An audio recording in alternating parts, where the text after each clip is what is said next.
Ukalar, qo'ygan soqolimiz, shimalagan pochalarimiz, o'qiyotgan namozimizni aylatirgan tasbihlarimiz qadri bo'lmay qoladi agar axloqimiz go'zal bo'lmasa. Ma din yo Rasululloh.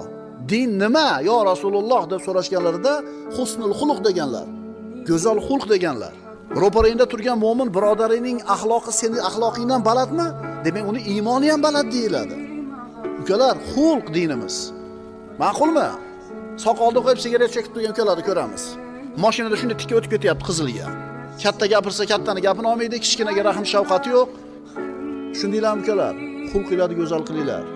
Xulqinglarni go'zal qilinglar. Chunki xulq ajoyib narsa-da. Masalan, nimada yuribmiz 99% odam ko'chada? Nimada yuribmiz? Bola chaqa tirik.